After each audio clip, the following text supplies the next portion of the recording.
mwanya witanze kugira ngo tuze. Amen.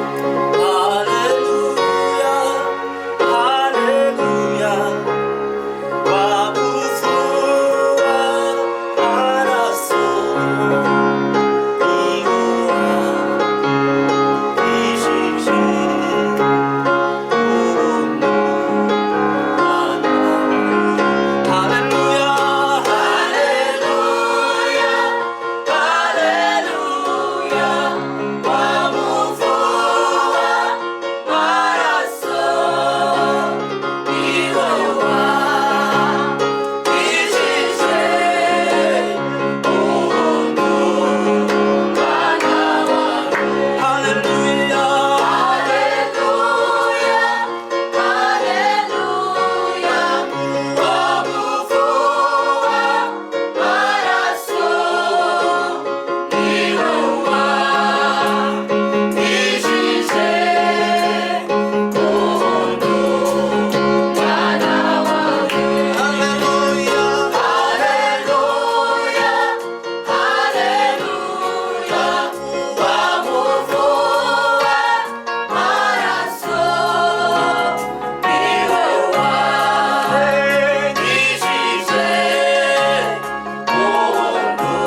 할렐루야. 하필 마음으로 와네. 아마라소 야외 마라소. 아마라소 야외 야베 야도 구야 시다하마. 와도 배부기 시마마.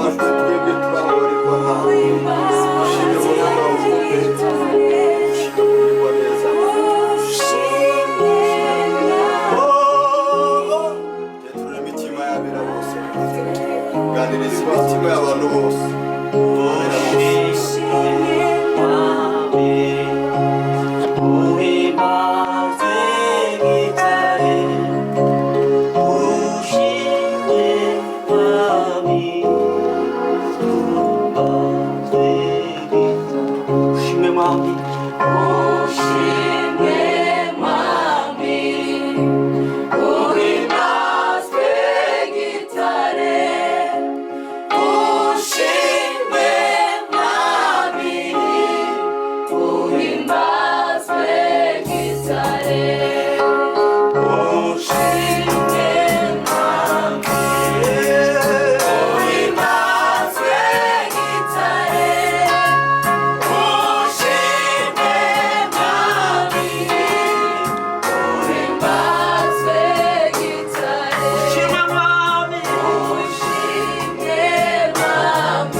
ndabaramukije mwese itorero ryacu rya B.C.N muri misi turimo yo kwibuka Pasaka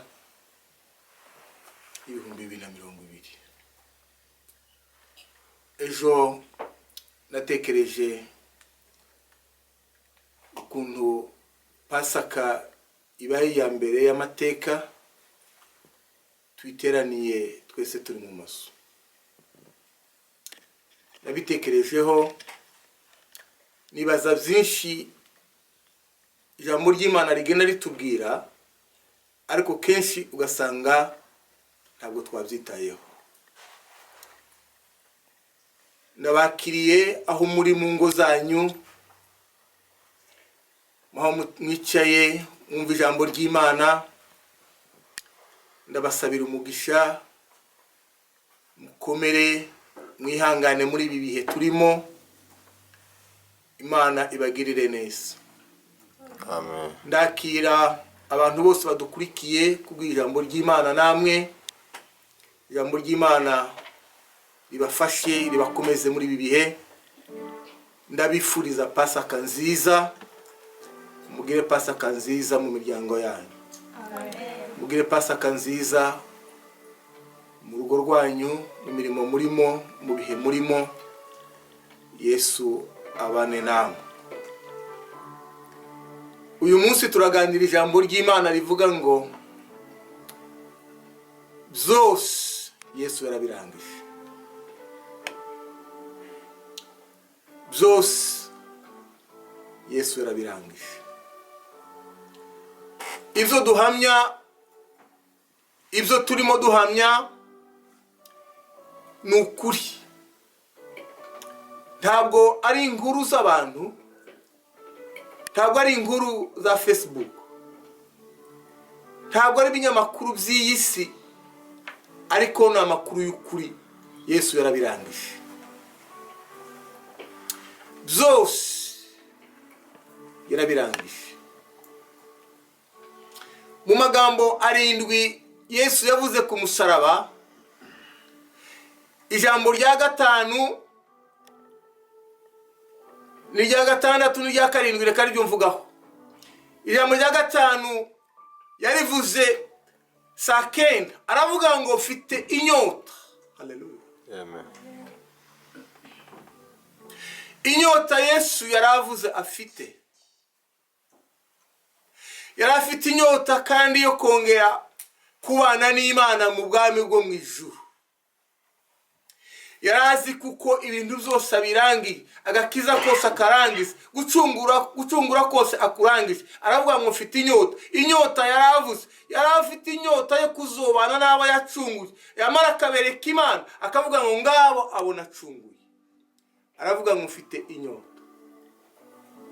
Ijambo rya 6 yaravuze ngo Data mushize umutima wanje mu maboko yawe. Ijambo rya 7 aravuga ngo byose birarangiye. Yote yamekwisha. Imana Yesu yararangije byose. Yararangije byo kuducungura. Uyu munsi ndaganira namwe. Yesu yarabirangije. Haleluya. Amen. Dufite agakiza kuzuye. Ntabwo dufite agakiza k'igice, dufite agakiza kuzuye. Yesu yarabirangije. Dufite imbabazi zuzuye, dufite urukundo rwuzuye, turi mu buntu bw'Imana bwuzuye. Yesu yarabirangije.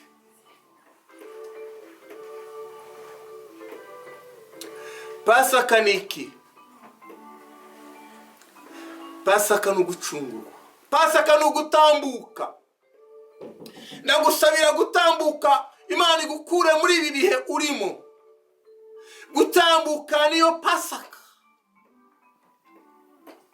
Gutambuka, Imana igutambutse muri ibi bihe urimo. Mu bihe bibi urimo, Imana ibigutambutsemo. Mu bihe by'ubukene, Imana ibigutambutsemo. Mu bihe by'indwara, Imana ibigutambutsemo. Mu bihe bibi urimo, Imana ibigutambutsemo. Muri iri joro ribi, Imana irigutambutsemo. Muri Pasaka 2020.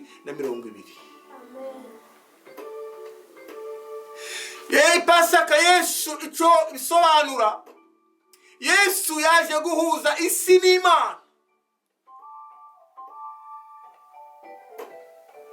Yaje guhuza isi n'Imana. Pawulo yandikira Abakolosayo igice cya 2 umurongo wa 13 aravuga ngo nubwo kandi ubwo, iryo jambo kandi ubwo ngo mwari mupfuye muzize ibyaha n'ibicumuro no kudakebwa kwanyu, ngo mwahinduranywe bazima, muhinduranwa bazima nawe. Abari barapfuye barahinduka baba bazima hamwe na Kristo, ngo imaze ngo kutubabarira ibyaha zacu byose, igahanagura ngo urwandiko rw'imihango rwaturegaga, ikarukuzaho kurubamba ku musaraba, ngo imaze kunyaga none abatwara n'abafite ubushobozi bwose, ikabivuga hejuru kubw'umusaraba wa Kristo. Imana ibane nawe.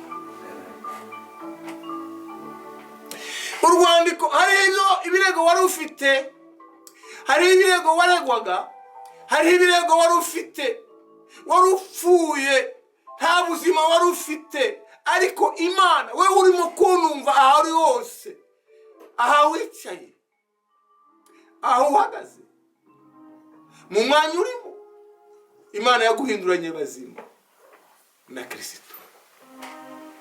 Yesu yarabirangije. Yesu yote yamenyesha. Iyo tuvuze umusaraba tuba tuvuze ibintu bitatu. Iyo umuntu nimba uzovuga ngo umusaraba uwe umenya ngo uvuze ibintu bitatu icyarimwe. Ubuvuze imibabaro ya Yesu yagize, ubuvuze agasuzuguro yasuzuguwe. Izina ry'Imana rihabwe icyubahiro. Amen. Ubuvuze inkoni bakora yakubiswe,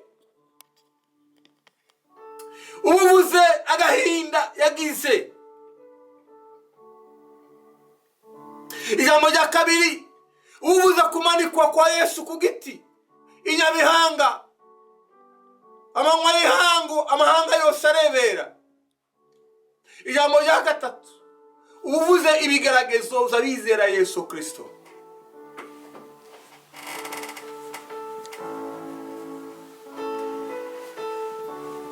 Twebwe abizeye Imana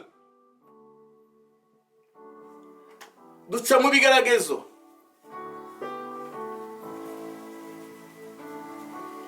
Hari ibyo ducamo, hari ibigeragezo urimo gucamo, hari intambara urimo gucamo, hari ibihe bibi urimo gucamo, hari ibintu birimo kugoye, hari ibintu bikuruhije. Bibiliya ijambo ry'Imana rivuga ngo ijoro ngo agambanirwa afatwamo.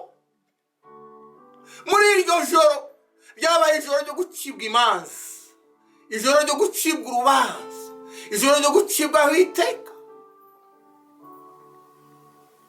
ijoro ryo gusuzugurwa. Ryari ijoro ribi, ni ijoro intumwa zamuhunze zose zirahunga.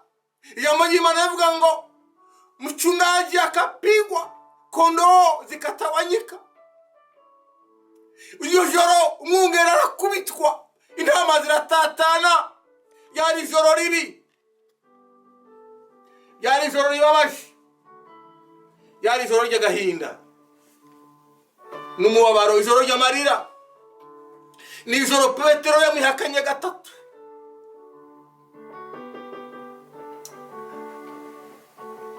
Ijoro Simoni umunyafrika yakiriye Yesu umusaraba amaze kunanirwa. Abo bose abayuda n'intumwa ntabwo bari bazi kuko Yesu azazuka, kandi yari yarababwiye. Ntibari bazi ko azoba ku cyumweru. Ijambo ry'Imana rivuga ngo hari ngo kurira kwararira umuntu nijoro, ngo bwaki impundu zikavuga. Yeho ijuru rigutabare. Ijoro urimo igitondo cyawe kiraje. Ijoro urimo imibabaro, urimo igitondo cyawe kiraje. Icyumweru cyiza, icyumweru cyo kuzuka kwa Yesu. cyumweru cyo kuzuka kwa Yesu. Pasaka y'ibihumbi 2020 iyo pasaka yo kuzura ubuzima bwawe, ikubere pasaka nziza.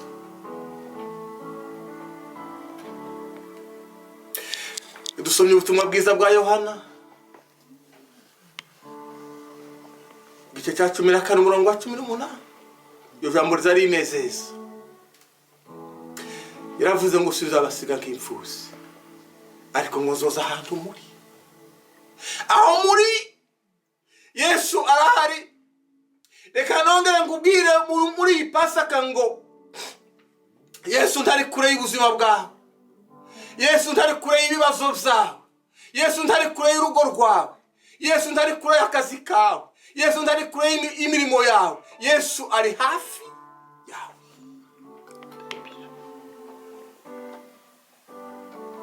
Iravuze ngo sinzabasiga nk'imfuzi.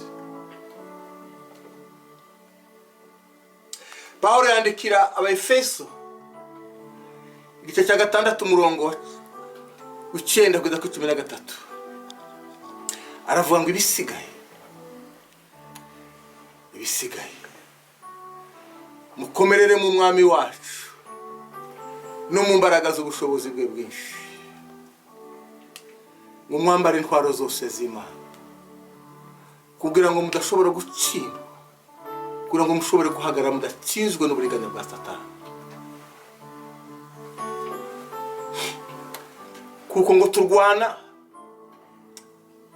n'abadafite umubiri n'amaraso, tuzaturwana ngo n'abatware, ngo n'abafite ubushobozi, ngo n'abategeka isi y'umwijima.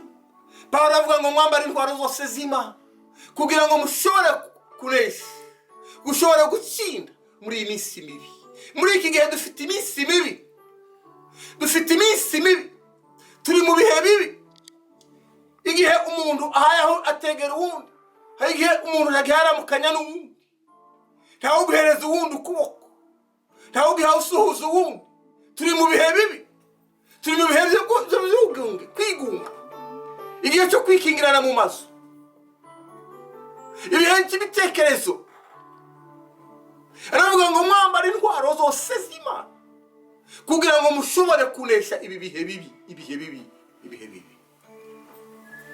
Turi mu bihe bigoye wowe unumva, turi mu bihe bikomeye wowe untegera, ariko ndagusaba kwambara intwaro zose z'Imana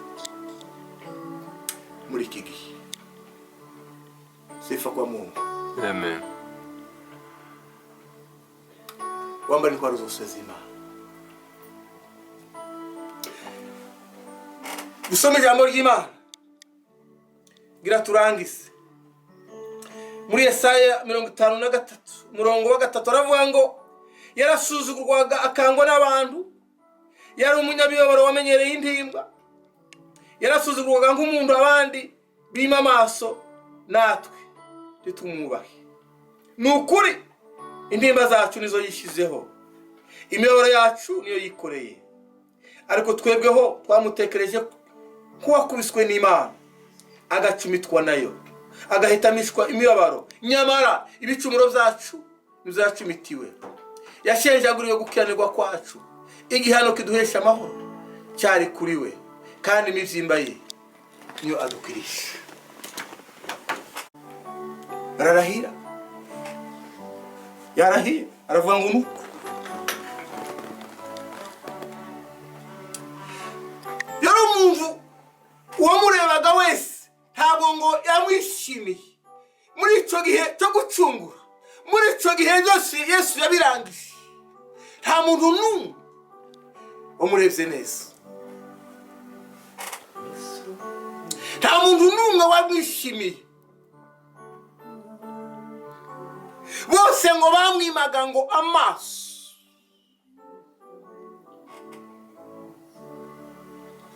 Kandi nta muntu n'umwe wigeze kumuha, nta gaciro yagize, yatakaje valeur ku bwawe nanje. Ibuka, tekereza agaciro k'Imana. Ariko muri icyo gihe Yesu yatakaje agaciro, nta muntu wamurebye, nta muntu wamwishimiye, ngo abantu bose bamurebaga bamuciraga amacana, ariko umuhanuzi arahanura aravuga ngo ni ukuri, ashyiraho ukuri. Intimba zacu nizo ngo yishyizeho, imibabaro yacu niyo yikoreye. Ngo twebwe abantu ngo batekereje kuko ngo yakubiswe n'Imana, ngo agacumitwa nayo, ngo nyamara ibicumuro byacu nibyo yacumitiwe, yashenjaguriwe gukiranirwa kwacu. Igihano kiduhesha amahoro Yesu yarakikoreye, imibyimba yiwe niyo yadukirisha. Reka nkwifurize Pasaka nziza muri uyu mwaka. Imibyimba Yesu gikize, imibyimba Yesu kugirire neza, inkoni Yesu yakubiswe, agasuzuguro kiwe kakuzure, kwazura ubuzima bwawe, kakuzure muri ibi bihe urimo. Igihano twari guhanwa Yesu yaragihanwe, Yesu yarabirangije ku musaraba, Yesu zose agakiza twaragahawe, uragafite n'akawe. Ndakwifuriza Pasaka nziza muri ibi bihe turimo. Yesu abane nawe, Yesu agukize, Yesu akubohora, ukira indwara, ni mu izina rya Yesu. Amen.